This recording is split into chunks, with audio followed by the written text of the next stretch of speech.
अब ध्यान दीजिएगा, ये तो है पोल, ये है फोकस, और ये है सेंटर ऑफ कर्वेचर। ठीक है। अब याद रखिएगा कि जैसे हम किसी ऑब्जेक्ट की बात करते हैं, मैंने कहा ऑब्जेक्ट अब कहाँ पर है, पोल और फोकस के बीच में, तो हमने पोल और फोकस के बीच में ऑब्जेक्ट को रख दिया, पोल और फोकस के बीच में ऑब्जेक्ट को हम ऐसे बोलते हैं ए और बी, ए बी। अब देखिएगा कि हम ये कहते हैं कि एक ऑब्जेक्ट में से कितनी रेज ऑफ लाइट निकलती हैं, एक ऑब्जेक्ट में से रेज ऑफ लाइट निकलती हैं इनफाइनाइट। लेकिन हम स्टडी करने के लिए क्या करते हैं, हम स्टडी करने के लिए देख लेते हैं कि मान लेते हैं कि उसमें से 2 रेज ऑफ लाइट निकल रही है। ठीक है। तो मैं जानबूझकर यहाँ पर ऐसा करूंगा कि एक रे ऑफ लाइट तो मैं ऐसी लूंगा जो प्रिंसिपल एक्सिस के पैरेलल हो, और दूसरी रे ऑफ लाइट ऐसी लूंगा जो सेंटर ऑफ कर्वेचर से होकर गुजरे, तो जिस रास्ते आएगी उस रास्ते वापस लौट जाएगी। देखिएगा, ये ऑब्जेक्ट है ए बी, तो इसमें से एक रे ऑफ लाइट मैंने दी प्रिंसिपल एक्सिस, ये है प्रिंसिपल एक्सिस, प्रिंसिपल एक्सिस के पैरेलल, तो ये पैरेलल गई, तो यहाँ टकराने के बाद ये फोकस से होकर गुजर जाएगी, टकराने के बाद ये फोकस से होकर गुजर जाएगी। ठीक है।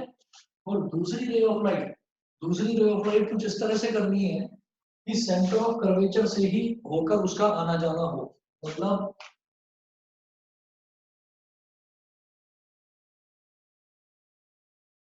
ये इस एंगल पर टकराएगी, फिर टकराएगी जिस रास्ते, उसी रास्ते वापस चली जाए सेंटर ऑफ कर्वेचर की तरफ। बताइए जी, समझ में आ गया? सर एक बार रिपीट कर दीजिए। दोबारा बताता हूँ। हमने क्या करा, हमने एक ऑब्जेक्ट ले लिया, ऑब्जेक्ट को रखा पोल और फोकस के बीच में। अब ऑब्जेक्ट में से रेज ऑफ लाइट निकलती हैं इनफाइनाइट, लेकिन स्टडी करने के लिए मैं 2 रेज ऑफ लाइट लूंगा। तो पहली रे ऑफ लाइट को मैं ये कहूंगा कि ए में से जो पहली रे ऑफ लाइट निकल रही है वो है प्रिंसिपल एक्सिस के पैरेलल, दिखाई दे रहा है ये, यहाँ पर मैं मार्कर घुमा रहा हूँ, yes yes sir. Sir. Axis के पैरेलल। ये जो पैरेलल है ये टकराकर फोकस से होकर गुजरेगी, ये समझ गए अर्पिता? जो हमने 4 रूल्स देखे थे उन रूल्स के अकॉर्डिंगली बता रहा हूँ। Yes sir. जो प्रिंसिपल एक्सिस के पैरेलल है वो टकराकर फोकस से गुजर जाएगी, ये चीज तो क्लियर है? Yes sir. उसके बाद मैं दूसरी रे ऑफ लाइट कुछ ऐसी लूंगा कि जो सेंटर ऑफ कर्वेचर से ही होकर इधर और इधर, मतलब सेंटर ऑफ कर्वेचर का क्या होता है रूल, कि रे ऑफ लाइट जिस रास्ते आती है उसी रास्ते वापस लौट जाती है। तो हमने ये कहा कि एक रे ऑफ लाइट को हमें ऐसा करना है कि स्केल रखकर, हम स्केल रखेंगे और स्केल को ऐसे एडजस्ट करेंगे कि वो यहाँ पर सी पर टच करे और यहाँ पर ए के टिप पर टच करे, ऑब्जेक्ट के टिप पर टच करे, और दोनों को ऐसे ज्वाइन कर देंगे हम स्केल से। समझ गए? Aastha, yes sir. Yes sir. Clear है बेटा? Yes sir. अच्छा, अब इसके बाद हम ये कहेंगे कि ये रेज ऑफ लाइट जो है, अगर मैं इनको देखूं तो ये आगे खुलती जा रही है, ये आगे फैलती जा रही है, ऐसे फैलती जा रही है, इनके बीच में गैप बढ़ता जा रहा है। तो इसका मतलब यहाँ पर तो देखिए गैप बढ़ता जा रहा है, लेकिन यहाँ अगर मैं देखूं तो दोनों के बीच में गैप कम होता जा रहा है। इसका मतलब क्या है कि अगर मैं इसको मिरर के पीछे एक्सटेंड करूंगा तो ये शायद इंटरसेक्ट कर जाएंगे, मतलब हम इसको ऐसे करेंगे,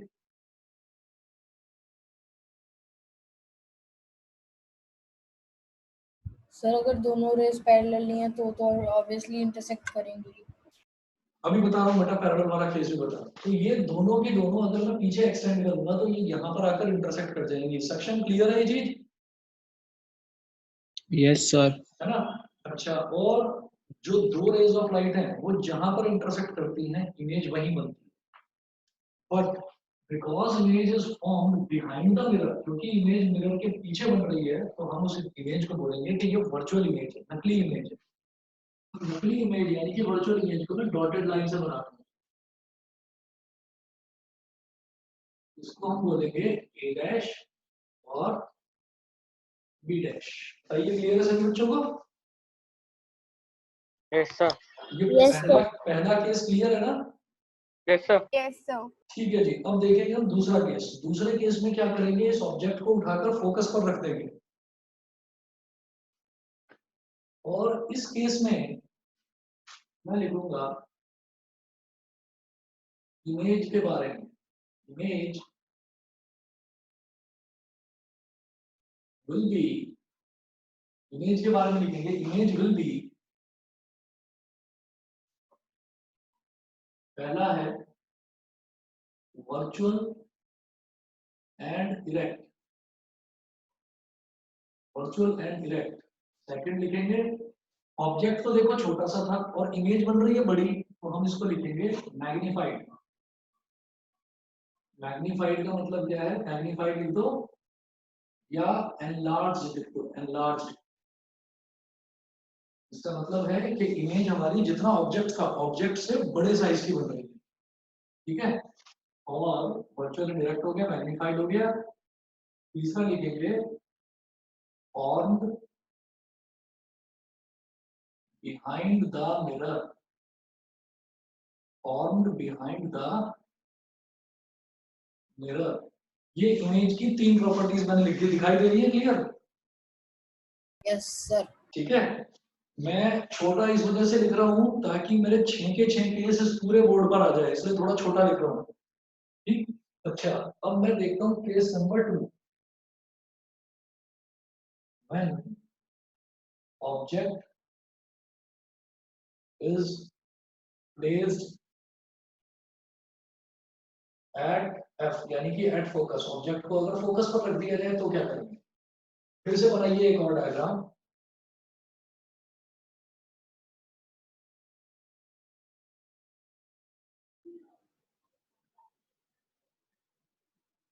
सर एक बार कह दो, इसके आगे और कोई डायग्राम नहीं बनाना। नहीं ऐसा नहीं कर सकता मैं, झूठ क्यों बोलूं, मैं कैसी बात करते हो बच्चों? सर 4 या 5 है ना आगे? 6 है टोटल, 6 केस है। Okay sir. Oh no.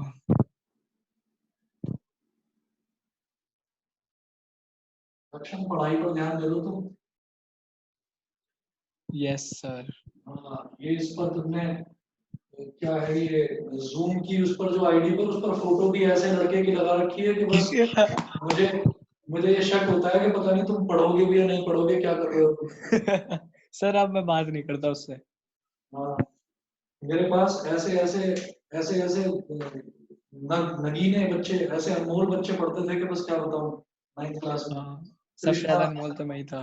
Krishna, वेदांत, ऐसे ऐसे हीरे थे।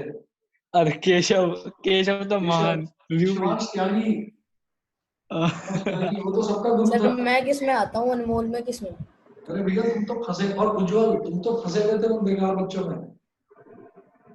मैं तो सर मेरी तो बिल्कुल भी रेपुटेशन कहीं दूर दूर तक नहीं होगी, फिर क्या कह रहे हो? मेरी रेपुटेशन तो दूर दूर तक नहीं होगी। समझ में नहीं आया मुझे, आवाज कट रही है। तो मैं कह रहा हूँ मेरी रेपुटेशन तो दूर दूर तक होगी आपके मायनों में। नहीं, तुम तो शायद मेरे पास जून या जुलाई तक ही पढ़े थे ना बस। हाँ सर, पढ़ा तो था ना। हाँ पढ़े थे, पर तुम तो इन बच्चों से तो अलग थे ना तुम। और अभी हाँ भी अगर होमवर्क रेगुलर करके भेज रहे हो। कल भी मैंने नोट्स के लिए बोला था, तो नोट्स सिर्फ अनमोल तुम नहीं भेजे थे, बाकी किसी ने तो भेजे भी नहीं। कैसा सर मैंने तो कर लिए थे। हाँ कर तो लिए थे, पर मैंने कहा था ना भेजो, आप भेजते ही नहीं। ओके सर, भेज देंगे। ऐसे तो बैकलॉग होता चला जाएगा। चलो भाई, अब जरा ध्यान दीजिएगा। मैंने ये कहा कि object is placed at focus, अब ऑब्जेक्ट को रख दिया फोकस पर। ये हो गया एक्सक्यूज कैपिटल। मी सर। हाँ बेटा बताओ। सर मैंने तो आपके नोट्स प्रिंट कर लिए थे, आपके नोट्स आपको ही भेज दूं? अरे नहीं नहीं नहीं, मुझे मालूम नहीं था कि तुमने प्रिंट कर लिए। मैंने तो इसलिए कहा था कि एक नोटबुक बना लो और नोटबुक में सारा सीक्वेंशियली लिखते चले जाओ। तो कल जो नोट्स थे उसमें क्या था कि डेफिनेशंस बहुत सारी थी, डेफिनेशन लिखने में टाइम वेस्ट होता है, इसलिए मैंने आपको व्हाट्सएप कर दिया था कि वो आप खुद ही बना लीजिए। यस सर, वो तो लिख लिया मैंने। चलो जी, अब जरा ध्यान दीजिए, यहाँ पर इधर आ जाइए। हमने कहा कि पहले मैंने ऑब्जेक्ट को रखा पोल और फोकस के बीच में, अब मैं ऑब्जेक्ट को रखूंगा फोकस पर।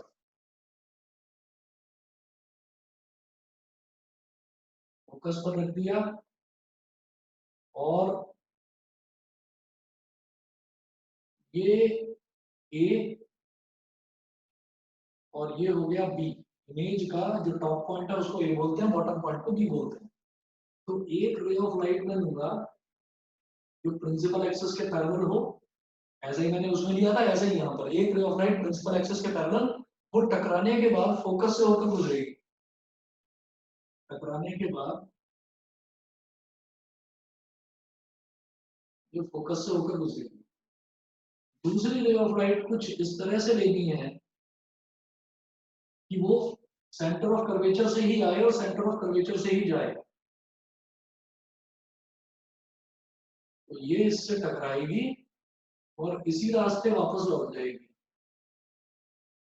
और इस केस में पर्टिकुलरली क्या होता है, जब ऑब्जेक्ट फोकस पर रखा रहता है तो रिफ्लेक्ट होकर जो रेज ऑफ लाइट जा रही है ना, ये पैरेलल हो जाती है एक दूसरे के। और जब पैरेलल रेज ऑफ लाइट हैं तो पैरेलल रेज ऑफ लाइट क्या कहीं इंटरसेक्ट करती हैं? No. ना तो ये आगे करेंगे इंटरसेक्ट, ना ये पीछे करेंगे। बताइए जी, क्लियर है ये चीज? जी Yes, सर। sir. ठीक है। तो जब ऑब्जेक्ट फोकस पे रखा रहेगा तो जो रेज ऑफ लाइट है वो एक दूसरे के पैरेलल हो जाएंगी और पैरेलल रेज ऑफ लाइट कभी इंटरसेक्ट नहीं करती। तो हमने यहाँ पर लिख दिया कि ये इमेज एट इंफिनिटी, हम ये बोल देते हैं कि जो पैरेलल रेज ऑफ लाइट है, पैरेलल रेज ऑफ लाइट कहीं इंफिनिटी पर जाकर इंटरसेक्ट करेंगी। मुझे मालूम है इंटरसेक्ट नहीं करती हूँ, तो इसीलिए मैंने अंदाजे से बोल दिया कि image will be formed at infinity. अब यहाँ पर इमेज की प्रॉपर्टी लिखो। Image, Excuse me, sir. हाँ बेटा बताइए। सर हम ये नहीं लिख सकते कि no image is formed. नहीं, इमेज एक्चुअली बनती है और वो हमने कंक्लूड करा एक एक्सपेरिमेंट से। हमने देखा नहीं इमेज को बनते हुए, पर हमने कंक्लूड करा, क्योंकि इमेज मुझे दिखाई भी नहीं देती, इंफिनिटी पर बनती है पर इमेज मुझे दिखाई नहीं देती। अब ऐसा मैंने कैसे कंक्लूड करा, वो पहले 6 के 6 केस हो जाए उसके बाद बताऊंगा। फिलहाल बस इसकी 3 प्रॉपर्टीज लिख लो और इसको सेकंड वाले केस को होल्ड पर डालो।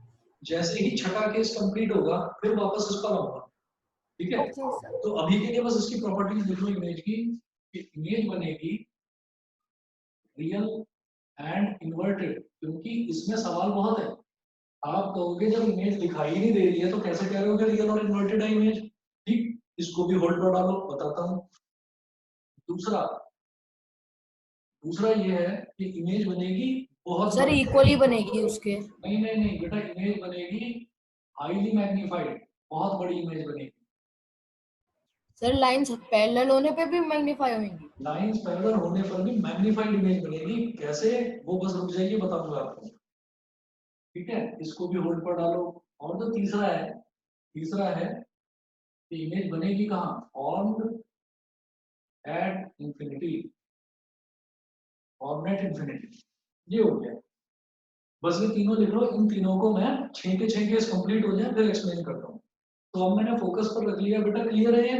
अर्पिता, सक्षम? Yes, sir. Yes sir. वो क्लियर है? ठीक है। अब मैं देखता हूँ थर्ड पार्ट। थर्ड पार्ट है when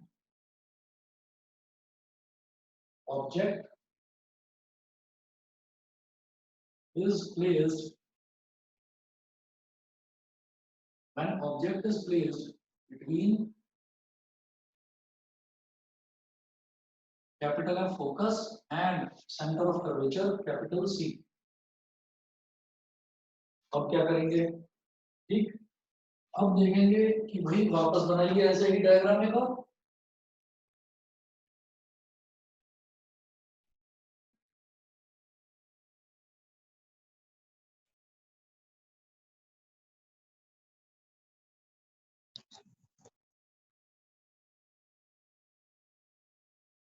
इसमें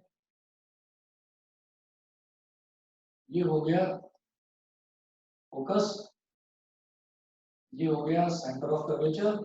ऑब्जेक्ट को रख दिया एफ और सी के बीच में, इसको बोल दिया ए, इसको बोल दिया बी।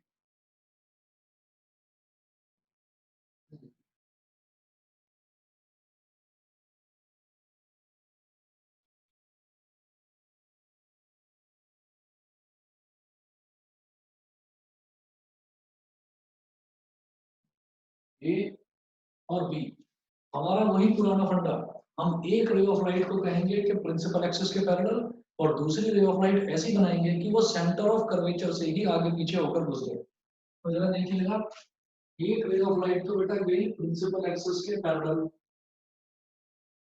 जैसे ये टकराएगी, टकराने के बाद ये फोकस से टकराएगी फिर। गुजर जाएगी ऐसे। दूसरी रे ऑफ लाइट को मैंने कहा कि ये सेंटर ऑफ कर्वेचर से होकर गुजरेगी।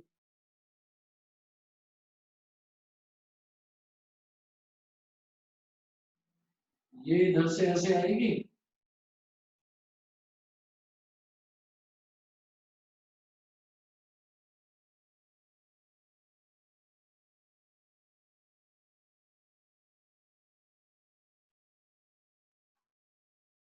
तो ये जिस रास्ते गई उसी रास्ते वापस लौट कर आ गई। तो ये जो है ये यहाँ पर आकर इंटरसेक्ट कर रही है, ठीक।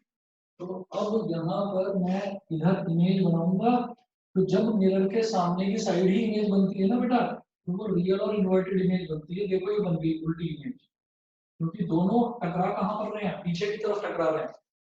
दोनों टकरा कहाँ पर रहे हैं, नीचे की तरफ। तो जहां पर भी ये इंटरसेक्ट करते हैं वहां पर हमारी इमेज बन जाती है। तो इमेज का टिप कहाँ पर है, देखो नीचे की तरफ, और बॉटम कहाँ पर है, ऊपर की तरफ। इसका मतलब इमेज क्या है, इन्वर्टेड है। और जो मिरर के सामने ही बनती है इमेज उसको हम बोलते हैं रियल। तो इमेज क्या बन गई, रियल एंड इन्वर्टेड। तो इसको लिखिएगा, इमेज को लिखेंगे ए डैश और बी डैश, और इमेज की प्रॉपर्टीज लिखेंगे यहाँ पर। सर एक बार इसे रिपीट कर दीजिए। अभी बता रहा हूँ बेटा, बस 1 मिनट रुको। हमने कहा कि अब हमारा जो ऑब्जेक्ट है अब फोकस और सेंटर ऑफ कर्वेचर के बीच में, फोकस और सेंटर ऑफ कर्वेचर के बीच में ऑब्जेक्ट है। तो हम तो वही बेसिक रूल लेकर चलते हैं कि एक रे ऑफ लाइट तो प्रिंसिपल एक्सिस के पैरेलल हो गई, वो टकराने के बाद फोकस से होकर गुजरेगी, और एक रे ऑफ लाइट को ऐसे ले जाएंगे कि वो इधर और इधर सेंटर ऑफ कर्वेचर से ही होकर आर पार गुजरे, जिस रास्ते आए उसी रास्ते वापस लौट जाए। इन दोनों को अगर मैं यहाँ पर ड्रैग करूंगा तो ये दोनों के दोनों यहाँ पर आकर मिल जाएंगे, ठीक है।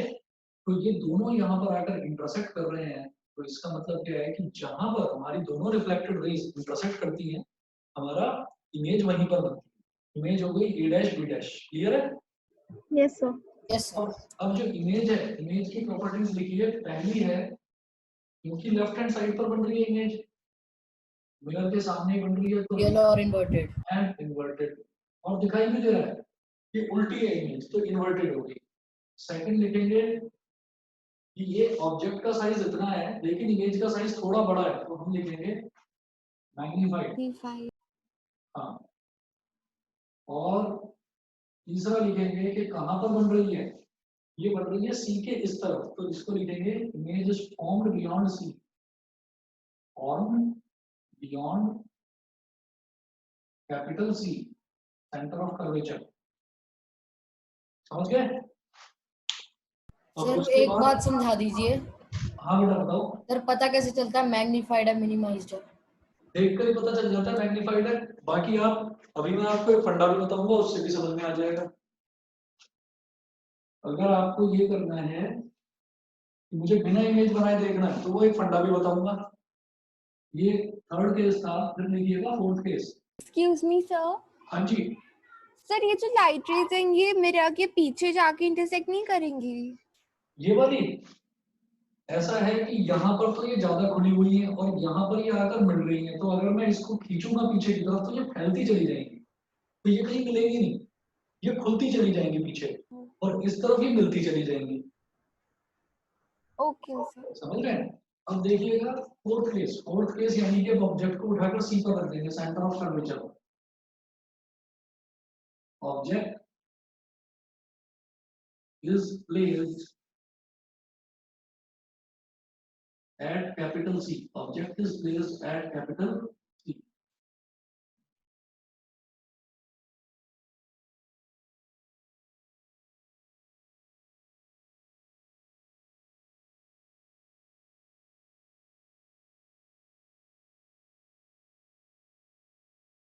ये हो गया फोकस, ये हो गया सेंटर ऑफ कर्वेचर, और ऑब्जेक्ट को यहीं पर रख दिया सेंटर ऑफ कर्वेचर पर, तो ये हो गया ए।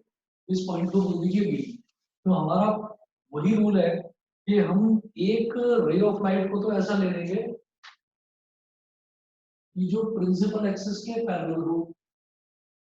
तो बेटा ये प्रिंसिपल एक्सिस के पैरेलल गई और टकरा के ये फोकस से होकर गुजर जाएगी, ठीक है। अब दूसरी रे ऑफ लाइट को मैं ऐसा लेता हूं कि वो सेंटर ऑफ कर्वेचर से होकर गुजरे। वो इस केस में पॉसिबल नहीं है क्योंकि मेरा ऑब्जेक्टिव सेंटर ऑफ कर्वेचर यानी कि कैपिटल सी पर रखा हुआ है।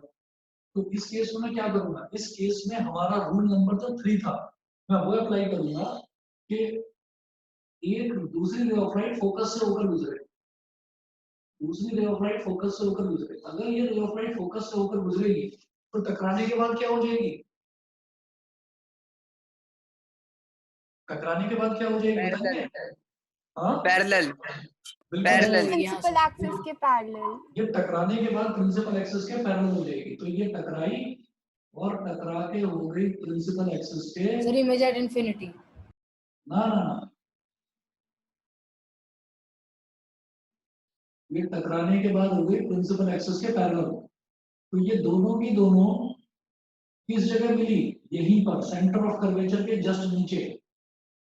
तो हमारी जो इमेज है वो यही बन जाएगी, ए डैश बी डैश। दिखाई दे रहा है सभी को? Yes sir. A dash B dash, समझ रहे हो? सर कर्वेचर पे ऑब्जेक्ट को रखने पे उसी पे बन जाएगी इमेज। उसी पर बन जाएगी, उसके ठीक नीचे इमेज बन जाएगी। तो हम क्या कहेंगे, इमेज कैसी बनेगी यहाँ पर? सर एक बार दोबारा बता दो, ये वाला मेरे को नहीं हाँ समझ में बिल्कुल आया। बिल्कुल बिल्कुल सही बात है, दोबारा समझिए, दोबारा समझिए मुझे भी इसको। सर। हाँ जी हाँ जी। इसमें क्या है कि हमने इमेज को, हमने ऑब्जेक्ट को centre of curvature capital C पर रख दिया, तो यहाँ पर इसको रखा, तो मैंने एक रे ऑफ लाइट को लिया प्रिंसिपल एक्सिस के पैरेलल, तो वो जो है वो यहाँ पर टकराई और टकरा के फोकस से होकर गुजर गई, ठीक है।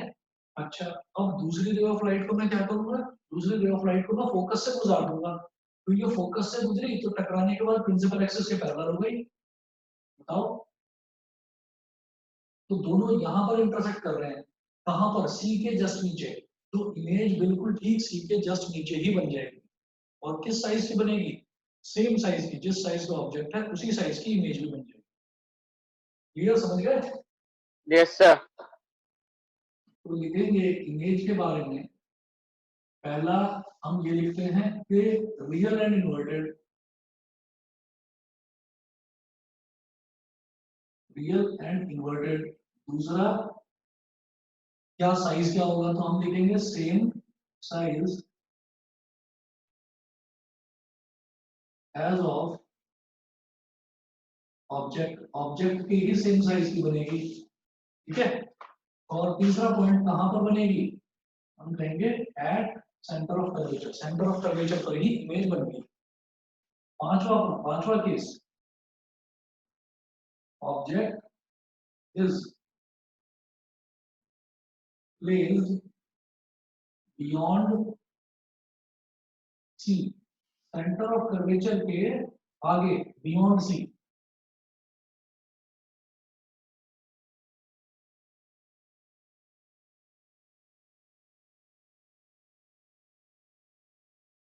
देखिएगा, ये तो पोल है,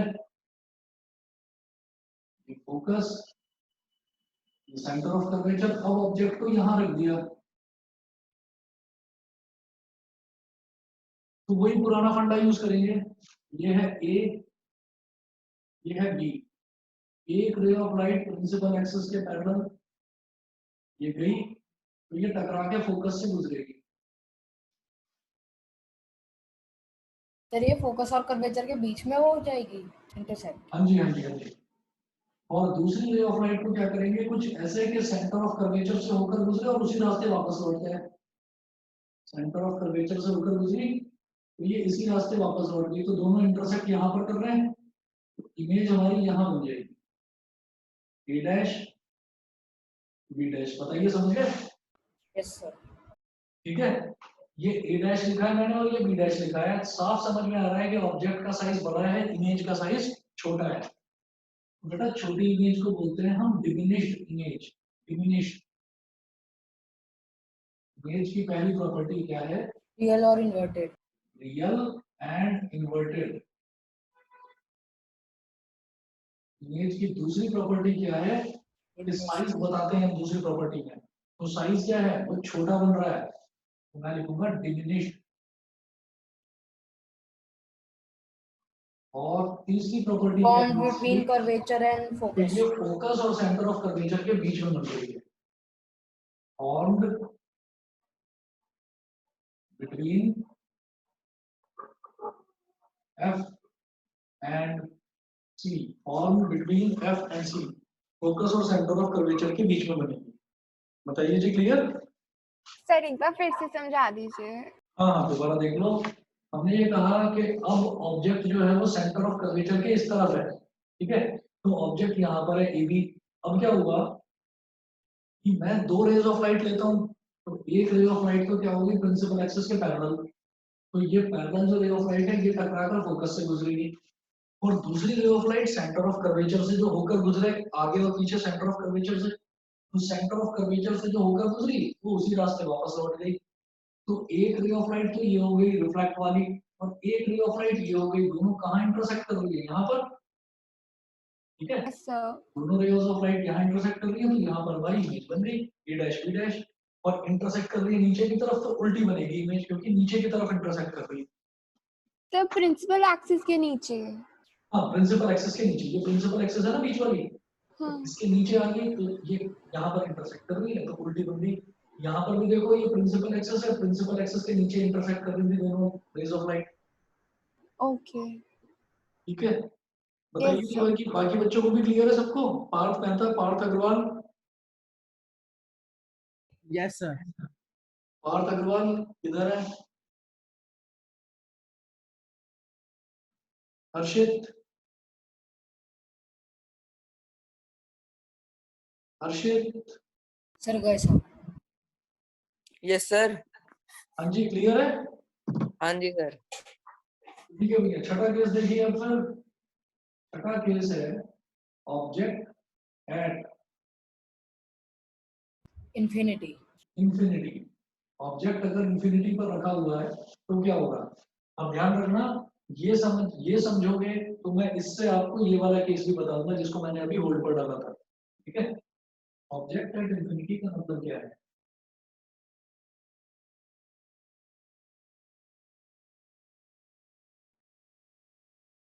देखिए, मैंने क्या बोला कि अगर रेज ऑफ लाइट पैरेलल जा रही हैं तो इमेज इंफिनिटी पर बन रहा है।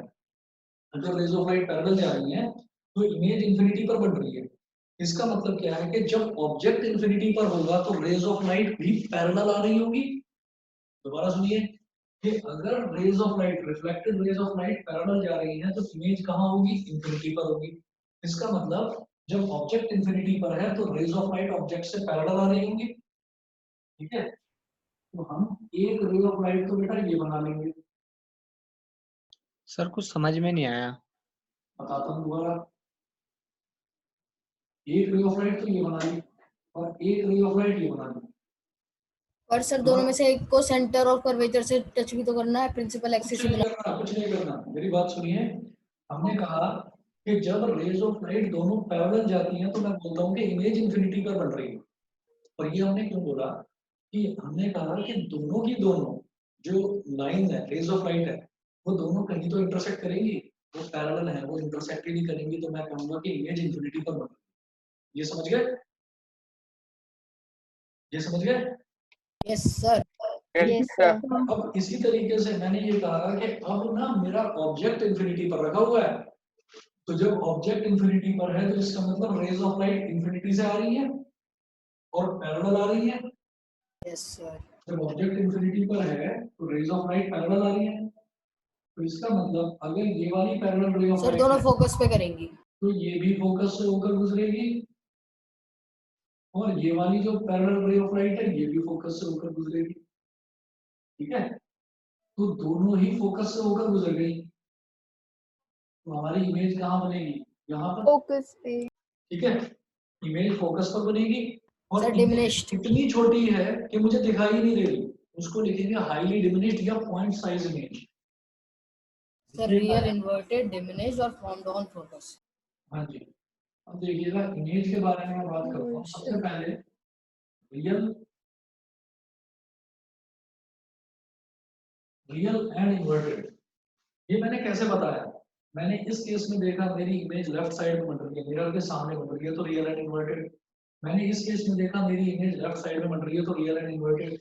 मैंने इस केस में देखा कि मेरी इमेज लेफ्ट साइड में बन रही है, रियल एंड इन्वर्टेड। तो भाई इस केस में भी तो इमेज लेफ्ट साइड ही बनेगी, भले ही वो इंफिनिटी हो, लेकिन इमेज है तो लेफ्ट साइड में ही, तो वो भी रियल एंड इन्वर्टेड होगी। तो मैंने इस केस से इस केस से इस केस से इन तीनों केसेस से स्टडी करके और लास्ट वाले इस केस से मैंने ये देखा कि जब भी मेरी इमेज मिरर के सामने बनती है तो वो रियल बनती है और इन्वर्टेड बनती है। देखो मिरर के सामने बनने वाली इमेज रियल तो और रियल वाली इमेज उल्टी है, रियल वाली इमेज यहाँ भी उल्टी है, रियल वाली इमेज यहाँ भी उल्टी है। इसका मतलब यहाँ रियल होगी तो ये भी इन्वर्टेड होगी और ये भी इन्वर्टेड होगी। दैट्स व्हाई मैंने इसको बोल दिया रियल एंड इन्वर्टेड। हालांकि मैंने देखा नहीं इमेज को, पर मैंने अपने बाकी केसेस के ऑब्जर्वेशन से ये कंक्लूड करा कि ये इमेज भी रियल एंड इन्वर्टेड ही बनेगी। समझ गए ये चीज? Yes, sir. जी सर। ठीक है। अब इसके बाद अगला अगला समझिएगा पॉइंट कि इमेज का साइज क्या होगा। साइज पॉइंट होगा साइज हाईली डिमिनिश्ड या हाईली डिमिनिश्ड या ब्रैकेट में लिखिएगा पॉइंट साइज। ठीक है। थर्ड हाईली डिमिनिश्ड और पॉइंट साइज से मैंने क्या देखा, मैं ये देख रहा हूं कि यहाँ पर मेरी इमेज का साइज क्या है, हाईली डिमिनिश्ड मतलब बहुत छोटा। फिर क्या है उससे थोड़ा सा बड़ा यानी कि छोटा, ये है बहुत छोटा, ये डिमिनिश्ड मतलब छोटा। फिर इससे थोड़ा सा बड़ा मतलब सेम साइज का। समझ रहे हो सीक्वेंस कैसे चल रहा है? सबसे पहले हाईली डिमिनिश्ड मतलब बहुत छोटा, फिर उससे जरा सा बड़ा, बहुत छोटे से जरा सा बड़ा, वो क्या होगा छोटा, छोटा यानी कि डिमिनिश्ड। फिर इससे थोड़ा सा बड़ा यानी कि सेम साइज का, फिर इससे थोड़ा सा बड़ा यानी कि मैग्नीफाइड, मैग्नीफाइड मतलब ऑब्जेक्ट से बड़ा, और फिर इससे भी बड़ा क्या हाईली मैग्नीफाइड। तो हम क्या देख रहे हैं, हम ये देख रहे हैं कि एक सीक्वेंस चलता जा रहा है। ये है बहुत छोटा, ये है छोटा, ये है सेम साइज का, ये है बड़ा, तो बड़े के बाद फिर आएगा बहुत बड़ा। इस वजह से मैंने इसको हाईली मैग्नीफाइड बोला। समझ गए? Yes, sir.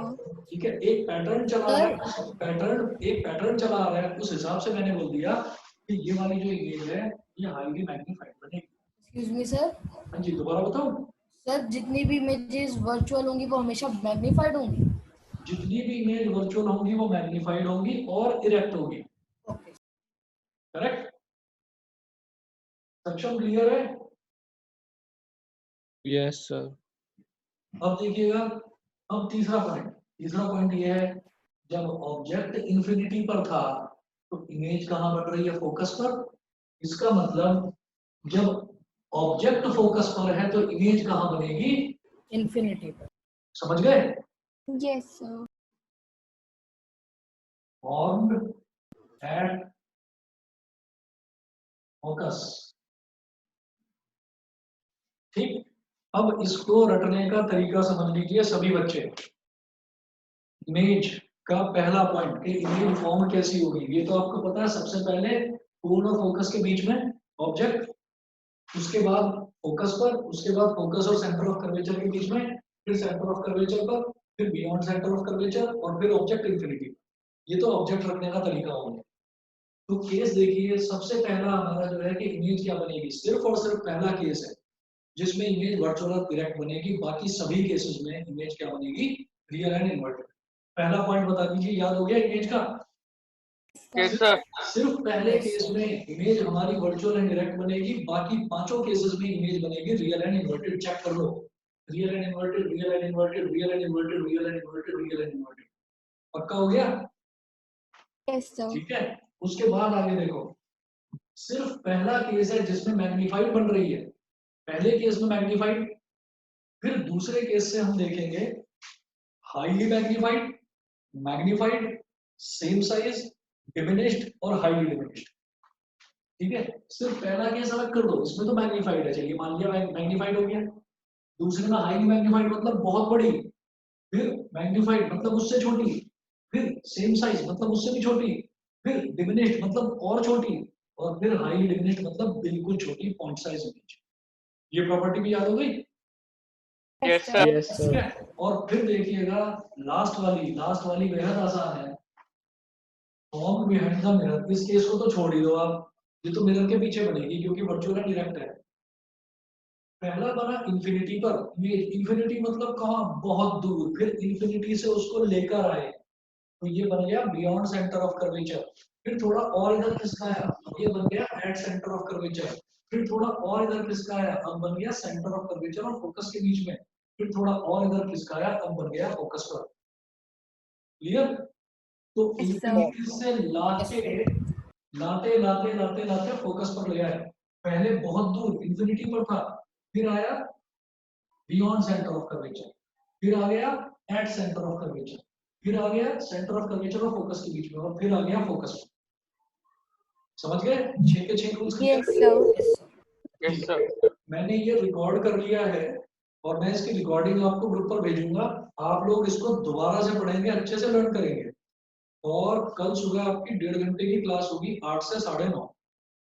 सर क्या लाइट सर? की होगी ना? इसी की होगी, इसको आगे कंटिन्यू करूंगा। कल सुबह 1.5 घंटे की क्लास है 8 से 9:30।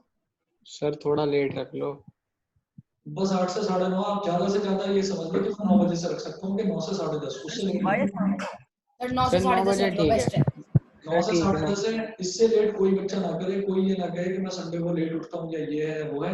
9 बजे उठ जाना, उसके बाद चाहे फिर सो जाना 10:30 बजे। Okay sir. ठीक है, 9 से 10:30 आप लोगों को कल बिना किसी बहाने के ऑनलाइन आना है। ठीक है? Yes sir. चैप्टर कंप्लीट हो जाए, इसीलिए मैं भी अपने संडे में क्लास ले रहा हूँ, तो ध्यान रखिएगा कोई भी बच्चा एब्सेंट ना हो।